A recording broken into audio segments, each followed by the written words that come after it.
trouble is that we have one-sided minds. And we notice the wave of life when it is at its peak or crest. We don't notice it when it's at the trough, not in the ordinary way.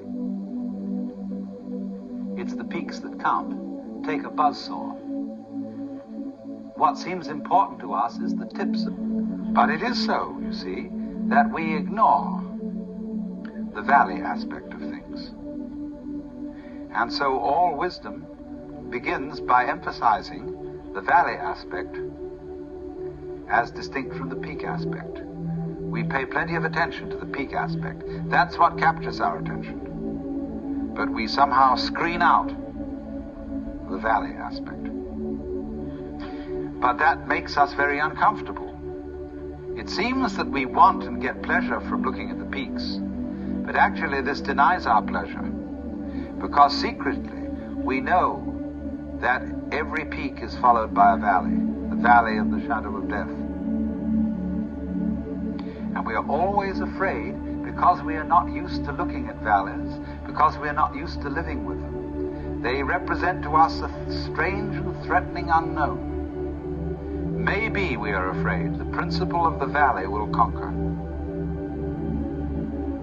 and the peaks will be overwhelmed. Maybe death is stronger than life, because life always seems to require an effort. Death is something into which you slide effortlessly. Maybe nothing will overcome something in the end. Wouldn't that be awful?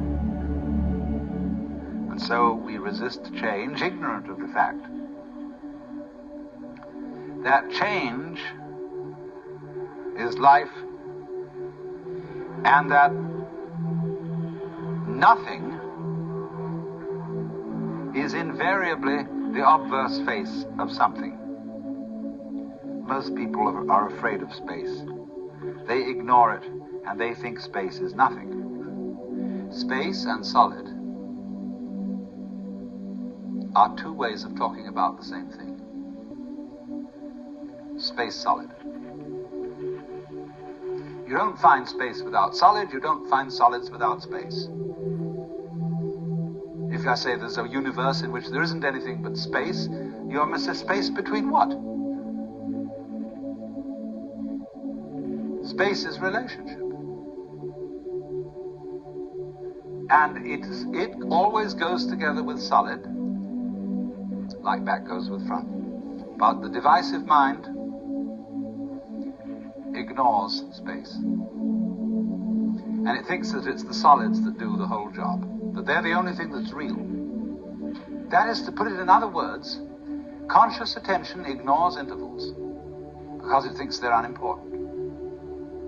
Let's consider music. When you hear music, what you really hear when you hear melody is the interval between one tone and another. The steps, as it were, on the scale. It's the interval that is the important thing.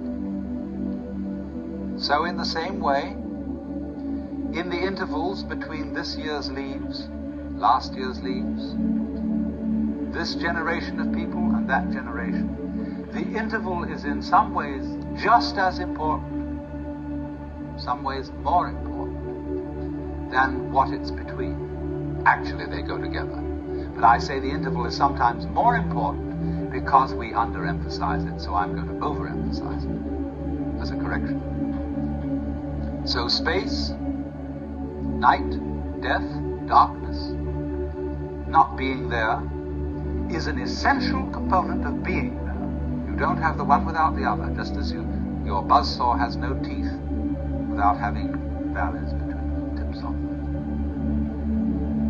That's the way being is made up.